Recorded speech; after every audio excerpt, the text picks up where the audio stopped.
On Monday, the Supreme Court of the United States ruled that the Biden administration is legally allowed to open the border by force to cut down razor wire along the Rio Grande sector of the U.S.-Mexico border in Texas. The usual suspects voted for this: Sonia Sotomayor, Elena Kagan, Ketanji Brown Jackson, but they were joined by so-called conservative justices John Roberts and Amy Coney Barrett. So in response to this ruling, which shocked many, the governor of Texas, Greg Abbott, drafted a letter, not simply to the administration, but to the world. And here's part of what it says. Under President Biden's lawless border policies, more than 6 million illegal immigrants have crossed our southern border in just 3 years. That is more than the population of 33 different states in this country. This illegal refusal to protect the states has inflicted unprecedented harm on the people all across the United States. Abbott goes on to say the state of Texas has the authority under the Constitution to, quote, protect itself. That authority is the supreme law of the land, and it supersedes any federal statutes to the contrary. And then, following very quickly, 25 other states with Republican governors signed a letter pledging their support to Texas and its constitutional right to defend itself and this country. Those states include Ohio, Florida, Utah, Nevada, and many others.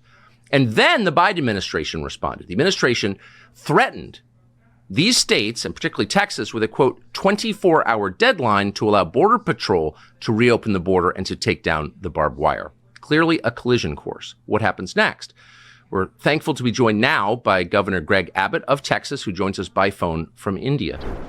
Governor Abbott, thank you so much for joining us. If the administration declares that it plans to federalize the National Guard of the state of Texas, your National Guard, what will be your response? Well, first, I'll be shocked. That would be a boneheaded move on his part, a total disaster. But for one, as you might imagine, we are prepared in the event that that unlikely event does occur to make sure that we will be able to continue exactly what we've been doing over the past month, and that is building these barriers, and whether it be the concertina wire or other anti-crime border barriers, whatever we've been building, the Biden administration is now trying to attack us because of it. And we will continue to do exactly what we're doing to expand our denial of illegal entry into the state of Texas.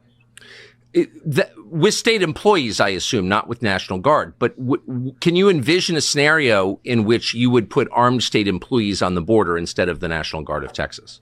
We do have other armed state employees on the border as we speak right this minute. And that's the Texas Department of Public Safety, as well as other law enforcement officers, as well as National Guard from other states. And you can be assured there will be more National Guard from other states and more law enforcement officers within the state of Texas and other states. And, Tucker, I just signed a new law in the state of Texas that will go into effect on March the 5th that authorizes any law enforcement officer in the state of Texas to be able to arrest anybody coming across the border illegally.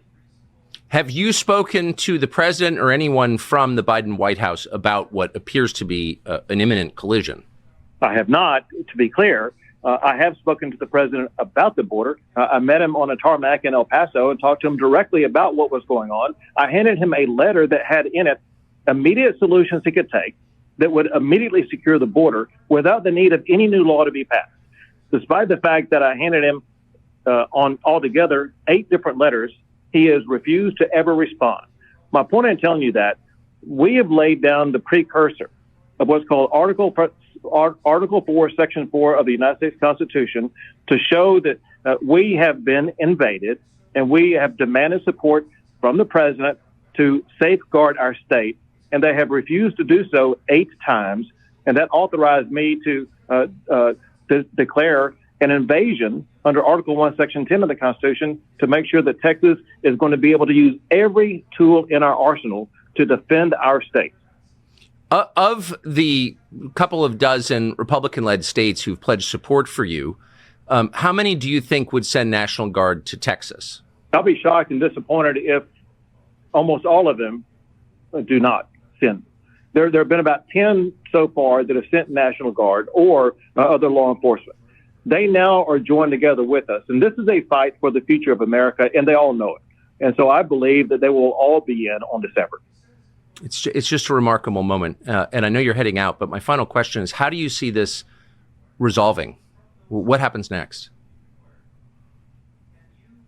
Well, Texas is going to continue to expand the border barriers that we are erecting, the razor wire that we're putting up, and to continue to gain control of more land over the coming months. I believe, however, that this will all come to an end on January the 20th of next year, because I believe a new president will be sworn in, a president who will actually enforce the immigration laws of the entire country, not just the Texas border, but New Mexico and Arizona and California and the Canadian border also. And we will have safe and secure borders once again, because we will have a president who actually will enforce the laws of the United States of America. But in the next year, are you concerned about any kind of conflict between state forces, whether state employees or National Guard, and federal forces? So, Tucker, all we can do is be as prepared as possible, deploy as many people as possible, do as much as possible to put up more border barriers and deny illegal entry. And our head is down. We're working hard, regardless of what the Biden administration is doing. Governor Greg Abbott of Texas joining us now from India. Thank you very much, Governor. Thank you. Take care. The state of Texas appears to be on a kind of collision course with the Biden administration, with the federal government over the southern border. Can it be protected, or must the invasion continue? The Supreme Court has weighed in on this to some limited extent, but it hasn't solved the problem or answered the question. So what happens now? Things are moving very quickly, and it seemed like there was no one better to tell us what the future may hold than the Attorney General of the state in question, Ken Paxton, who joins us now. Mr. Attorney General, thank you so much for coming on. So that's the question. Where does this go? It seems like there are two large forces speeding toward each other, no one's swerving. What happens, do you think? You know, I don't think anybody knows exactly what happened, because we're in uncharted territory where we have a federal government that has largely not just ignored federal law, not just ignored their constitutional role to protect the state and the country. They're actually participating with the cartels and bringing people here as fast as they possibly can. I just don't think we've ever seen anything like this in our country, where we have a federal government not just not doing their job, but affirmatively working with bad people to do bad things to the country. I don't remember anything like this. So can I just ask you something? Since you're a law enforcement, you're the chief law enforcement officer of your state, can you assess whether what the Biden administration is doing now is, strictly speaking, criminal? Are they breaking the law in how they're handling the border? I think they are. I mean, they're taking federal law and dismantling it. He has a constitutional duty to implement what has been put in place by the elected representatives. Yes. And he's just not doing that. And he's making up his own rules as we go that allow the cartels to gain a foothold, a really strong foothold in the United States, not just in my state, but really across they're building a network across the country so that they can keep doing this well after Biden's gone. So just to like the next few days or weeks or months or who knows, the Biden administration has effectively threatened your state and said you've got 24 hours to do something. What are they demanding that you do, and where does this go short term, do you think? You know, I'm not exactly sure what we're supposed to do. I mean, is it we're supposed to let them help them cut down wire and fences? We weren't ordered to do that by anybody that I know of, and so we have no obligation to help them violate federal law, and we're not going to do it. And I don't think Abbott's going to give in. I certainly don't plan on giving in. So they're pushing us to help them, and we're not going to help them violate federal law. We're going to try to defend our border the best we can with the resources we have. And, you know, my job is to do it in court. Abbott has other resources at his disposal, and I hope he uses every single one of them to stop this. The governor, Greg Abbott, told us this morning from India that there are at least 10 states that have sent National Guard to Texas. Has something like this ever happened in the last, say, 100 years that you're aware of? I know that they've sent different states. I know Ron DeSantis has sent troops, and I believe Ducey, when he was in office, sent troops. But nothing to this scale, nothing since the Civil War that I know such a conflict has existed between the federal government and the states. This is really new territory for us. I think it's new territory for anybody living, because we have not seen this type of conflict between the federal government basically ignoring all of their duties. And I can't even imagine actually Texas, when it came into the Union, agreeing to come into the Union if they knew that the federal government wasn't going to defend the border. That would have never happened. I'm not sure there would have ever been a constitution that was joined by states if they ever thought that the federal government wasn't going to defend them. If they didn't, they couldn't do anything. The states couldn't do anything about it. That doesn't make any sense. Right. They did never imagine that a dictator president would decide to change the population to win elections forever. I don't think that even entered their minds. So what would happen if Biden decides to, quote, federalize the National Guard of Texas? Look, he can do that. Any president can do that. I think that pretty much ends his election possibilities. Not that they're that good now anyway, but this is becoming the number one issue.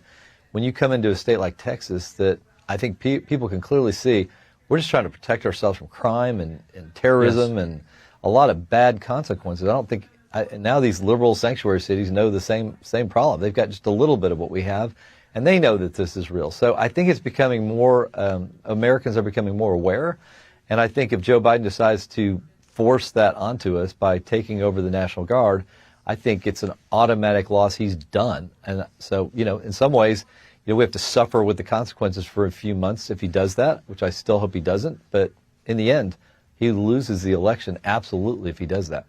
Do you think it's possible that he will? I mean, I guess it's possible to know, but what would you rate the likelihood?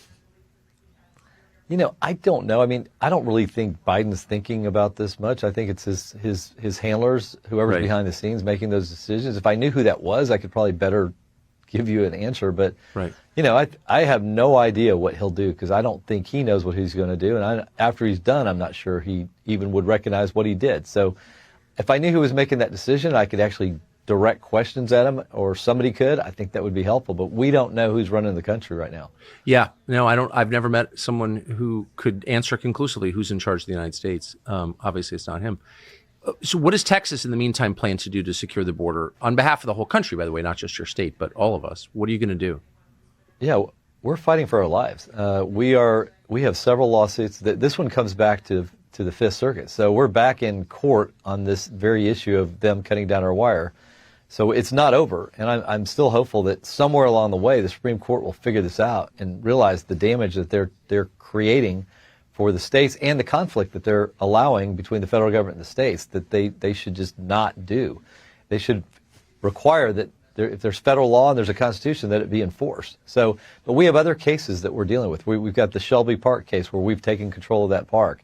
And I think the governor's just going to hold on to it. And I think we also have this March 5th date looming where we've already been sued by the federal government, by the ACLU, because the state has passed laws that go into effect in March where we can deport people that are here illegally. And we're going to do it. So we've got a lot of conflict ahead. We got the Buies case, which is also up at the Fifth Circuit, which will be heard by the entire court, I think, in the coming months. So there's numerous cases where the courts still have a chance to actually force the president to follow the Constitution and protect the American people.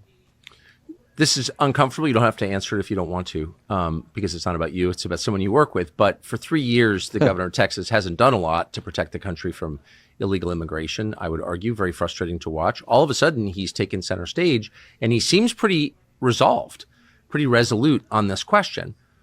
Is it your sense that this is a genuine change of heart? It sure looks like it. I mean, I think just the numerous incidences that we've tried to stop this legally, and they just keep changing up what they do. So we'll win, or we'll get some version of winning, and then they come back and try something else. So I think he has become ultimately frustrated with this, and once he's resolute, I don't think he's backing down. I think he will fight this to the bitter end. And he realizes the consequences of us not doing that is we're going to lose American lives. We've got kids dying from fentanyl overdoses. We know that we've got people crossing the border that are terrorists, and we're not catching them. And we know that we're going to be dealing with the cost of this for decades. And it's insurmountable if we let this continue. Yeah. So you mentioned a moment ago the cartels and their role in this. Can you expand on that? And I'm not sure most Americans understand the hold that drug and human trafficking cartels from Latin America now have in the U.S. What do you know about that? I know that they have become significantly more powerful during the Biden administration because the money that they're making has massively increased from the time that Trump was in office, because Trump was doing things like enforcing federal law that actually worked. And a lot of people say we need to fix our immigration system. Well, maybe we do, but we certainly need to enforce the laws we have. We know that it works because Trump did it.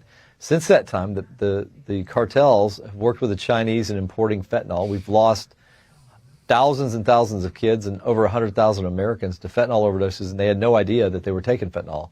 And so the challenge that we have in front of us is we have the cartels making $10,000 to $12,000 a person. So the more people they bring into the country, the more money they make, and the more they're able to build their network. And they're not going to want to give this up when they're making billions of dollars on drugs, human trafficking, sex trafficking, other crimes, and importing people. I think it's going to, as they gain power and they gain more assets, that network is getting built out during Biden's administration, and the next president, hopefully Trump, is going to get stuck with dealing with that. So you're the attorney general of one state out of 50. Merrick Garland's the attorney general of all 50 states. If you know this, he must know this. Why has Merrick Garland, apart from the obvious answer, he hates America, but why hasn't he done anything about this? So I think this is this is clearly a plan, right? This is a strategy. It's just like their election strategies. This is a strategy that started on day one when Joe Biden said, we're not going to deport anybody.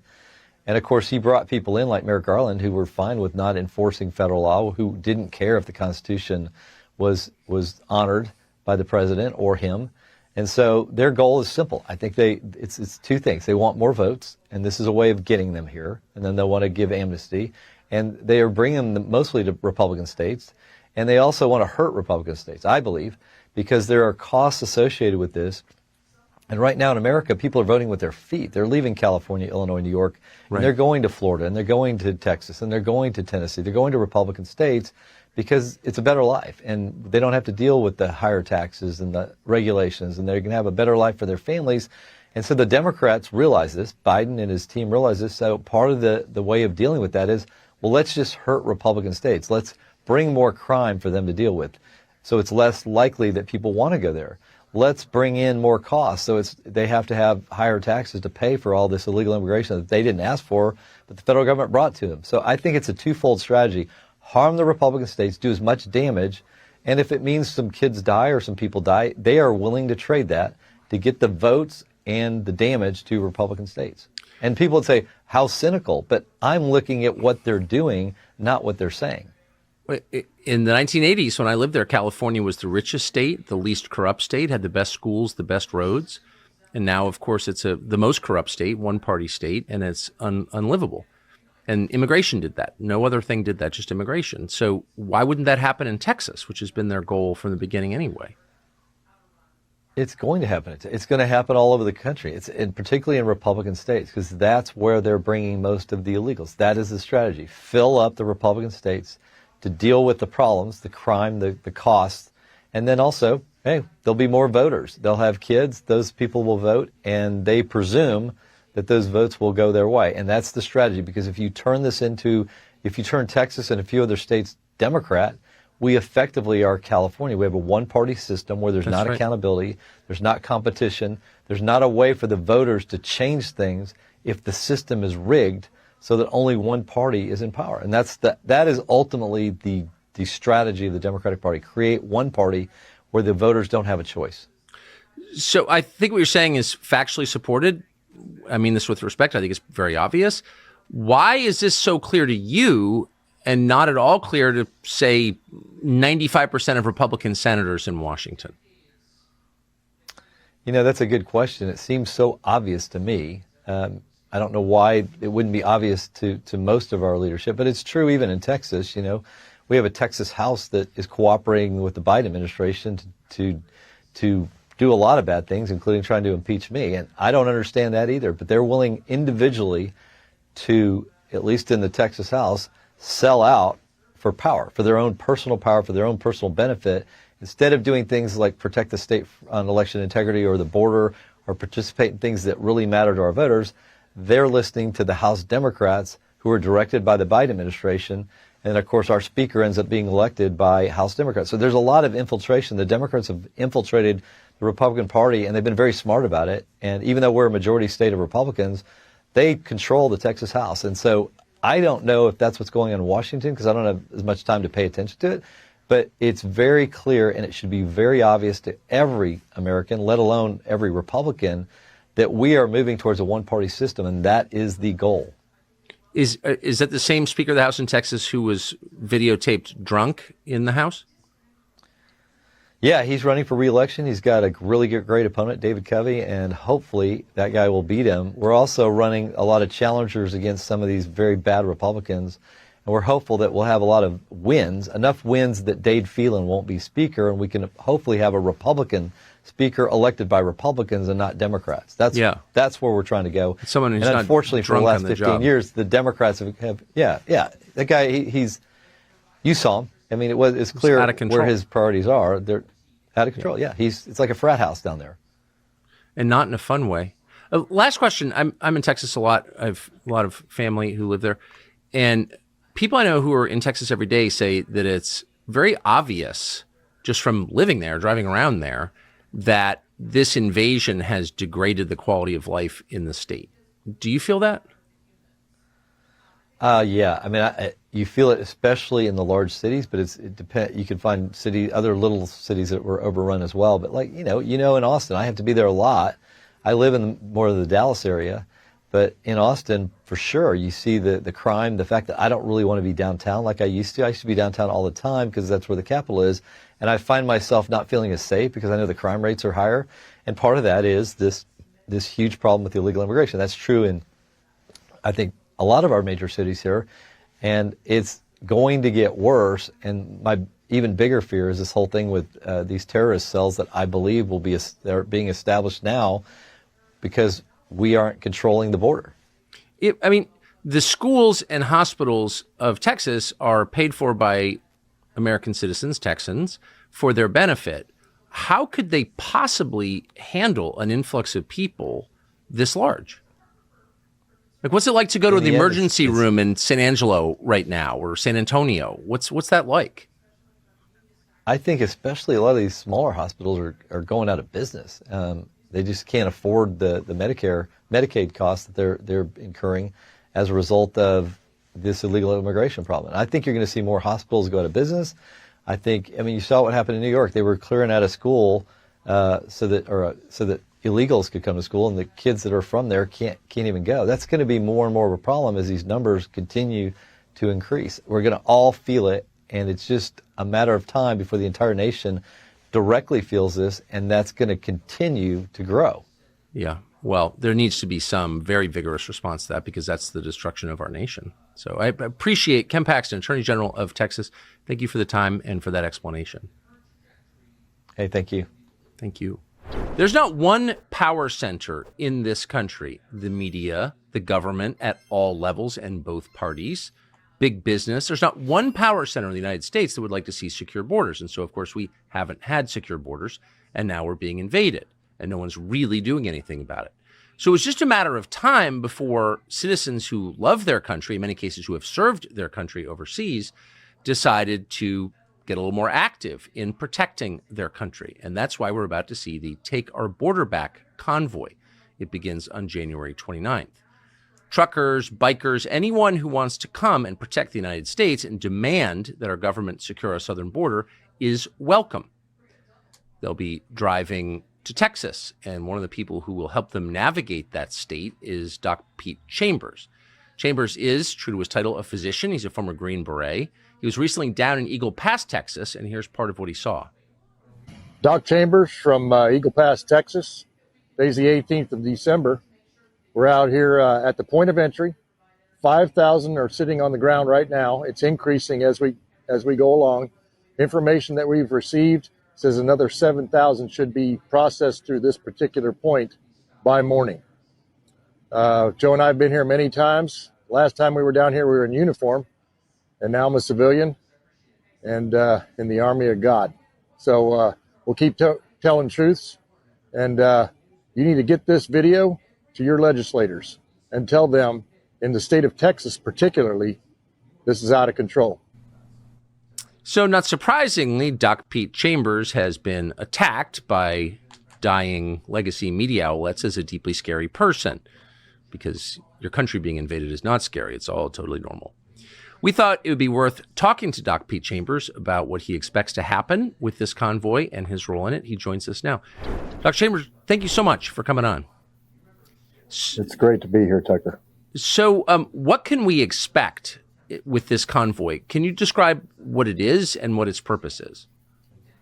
Right. This is a peaceful assembly. This is what we do as Americans. This is how we shed light to a subject. This shedding of the light will result in exposing really what an open border policy looks like.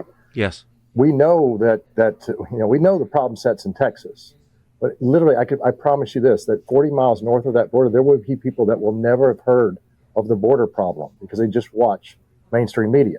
Yes. And so this is what that is about. And so can you tell us the route of the convoy and who you expect to join it? Right. So right now they're going to be leaving out of, on the 29th, Virginia Beach, which is where the 1607 Covenant, the landing, which signified the John Smith landing in 1607, where they planted a cross on the beach and said, hey, this is a covenant to this nation, to God. And then they're going to leave from there, and they're going to go down through Florida. They're going to cut across Highway 10 through Louisiana, Baton Rouge, Houston, into Dripping Springs, Texas, where I'll be working out of, and then on to near Eagle Pass. Now, I'm part of the advisory of this, and as I advised, I used to be in that same unit that's down there. That's the unit that has a streamer on it from the Alamo. It's a very historic Texas unit. And so they are down there holding the line. And I know those soldiers. I worked with them. I took care of them as a doctor with Operation Lone Star. They're busy. So the convoy is going to go just a little bit just a little bit to the north, really, in an area about 30 miles away in Quemado, Texas, to a children's camp. A beautiful lady down there who has taken care of orphans and widows. You can't write this stuff in a book. I couldn't make this up. But she was overrun, first of all, by the COVID mandates that said you got to shut down. You can't keep running this shelter, number one. Number two, she was overrun by the numbers of volumes of illegals that were coming through her neighborhood, trying to get into her food pantry. And then number three, the cartels are a significant presence in that area because that is the end point of where they do the end around. So we are looking at the bright, shiny object that is Eagle Pass. That's a bright, shiny object. Look here. The droids that you're not looking for, if you will, are just to the north, right in that location. And so what this is going to do is it's going to bring light to it, because we have to understand that there is a constitution, both state and federal, and that we have to, number one, expose those that argue things in the Hegelian dialectics, if you will, of tort law, and look at the Constitution, which is exactly what this is a focus on. The Constitution, we the people. That's why we the people will be riding along, mama bears, cops, veterans, truckers, and going to that location to bring light. There is nothing nefarious about this. There is, matter of fact, I am suggesting to them that they, and they know this, that this is a peaceful demonstration. This is how this will be. Who's paying for this? I assume George Soros is not. The private equity oligarchs and the hedge fund managers probably not sending cash to finance this whole thing. Is it self-financed?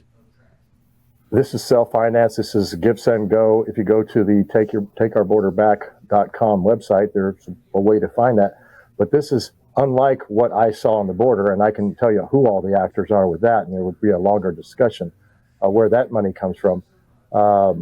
Perhaps we should. Perhaps we should go to Mexico first and drive across the border at the point of entry and just say, hey, we need one of those bags of cash that you're giving out to the illegal folks. Who's giving those bags of cash out, do you think? That is, it's many different ways, but sometimes through charities when they do get to the U.S. side.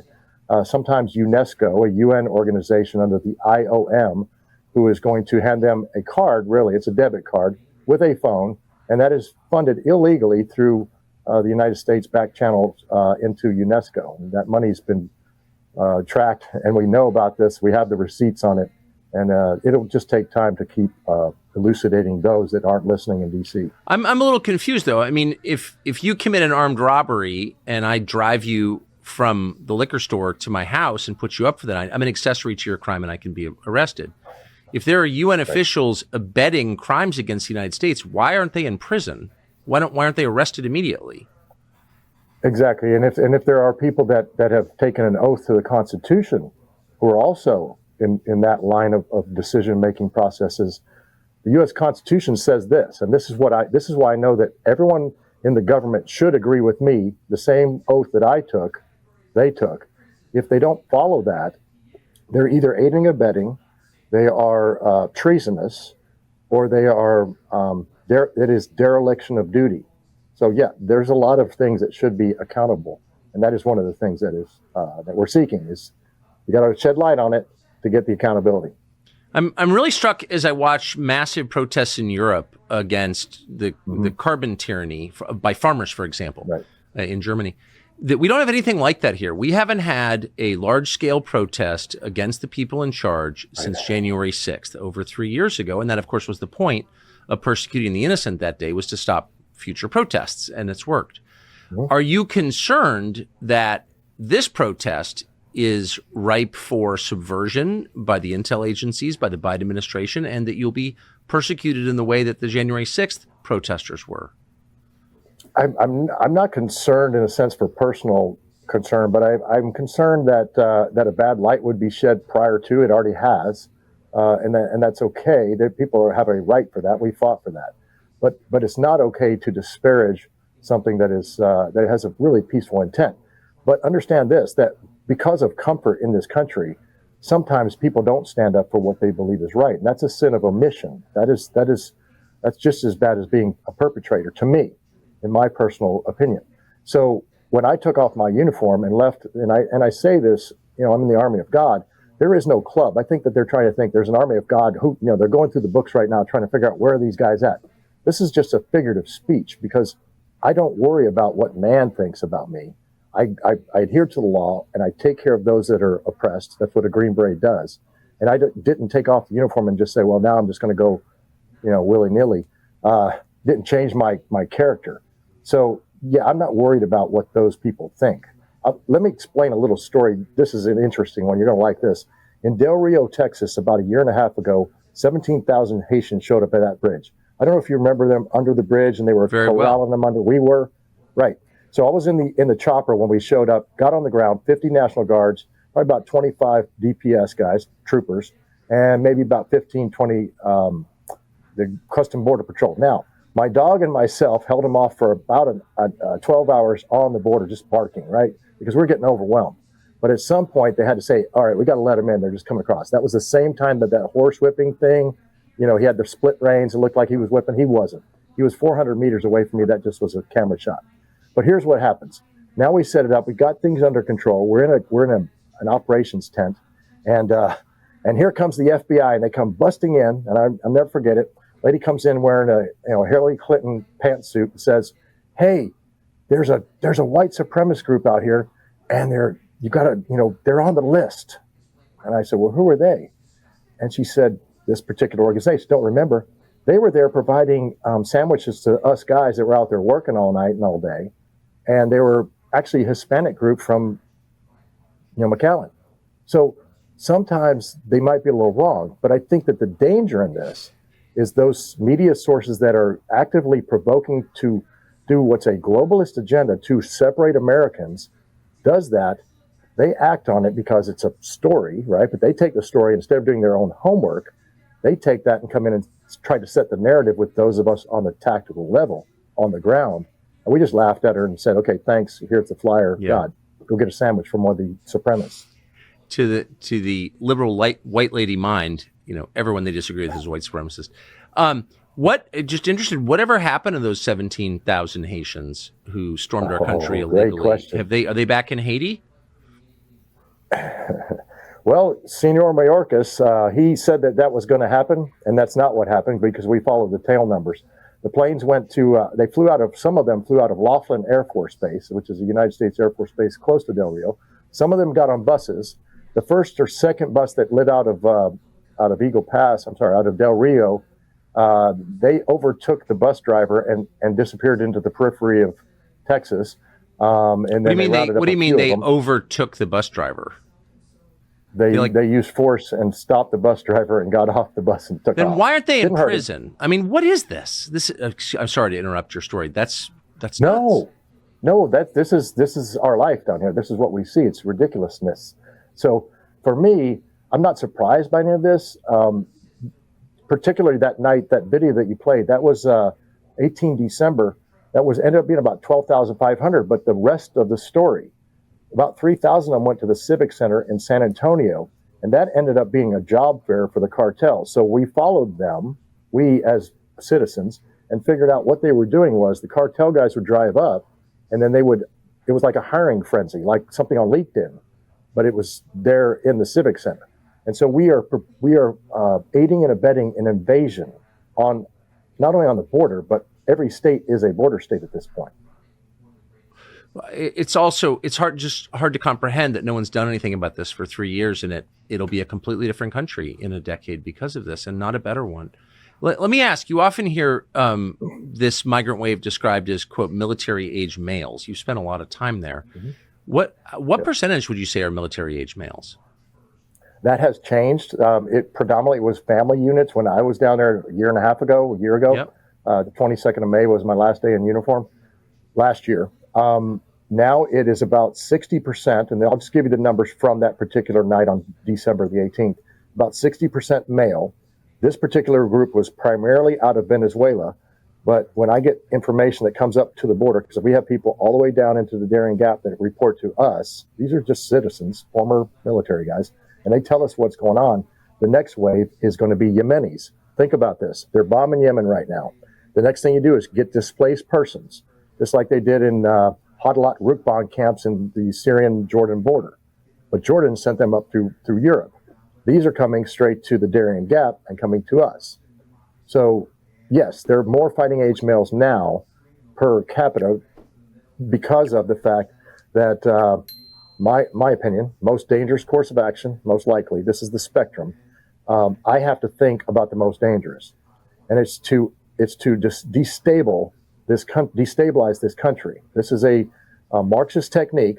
This could be mixed in with a little bit of Cloward-Piven doctrine. This could be mixed in with a little bit of Saul Alinsky to create a need for us to have the government save us. We're from the government. We're here to help you. All right.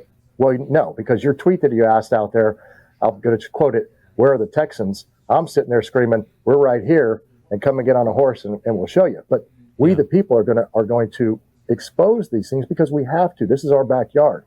And there's nothing humanitarian about this. But we have to make sure that our legislators understand, because I've lost a lot of faith. I still have faith in a few. They have to understand that they have to adhere to that same oath. And many of them don't have an oath. And we've done some FOIAs and found that out as well. It's pretty interesting in the Biden administrations, particularly. Yeah. So I think most people, and I'm sure you're in this group, would like to live in a country where the government that they hire and pay for solves these problems, like securing the nation against invasion. But they're not, and so citizens are stepping into the breach. Do you have any hope that Governor Greg Abbott of Texas will change his longstanding policy of supporting open borders and really crack down? Do you think it's real? You know, since I've been on the border, I've done numerous talks on the optics and the reality of Operation Lone Star since I got out, because I had to start telling the truth, because I just couldn't stand that what we were doing was 90% optics and 10% reality in stopping anything. We counted a lot of heads, and we apprehended, if you will, the numbers on a piece of paper. So now there is a constitutionally written document that came out the 24th, not 2 days ago, that is constitutionally driven. I love it. But we have to look at the way that they were arguing in court. And this is where I want, the citizens to do their part, is to talk to A.G. Paxton, who I admire and I've had discussion with, and say, you can't use tort law in the Fifth Circuit amicus brief exactly. If you look at the references, they didn't use the Constitution. They used tort law, case law. And that's never going to fly, because the job of the federal government is to provide security for this nation, period. Once again, I said, we agree that the oath is an oath.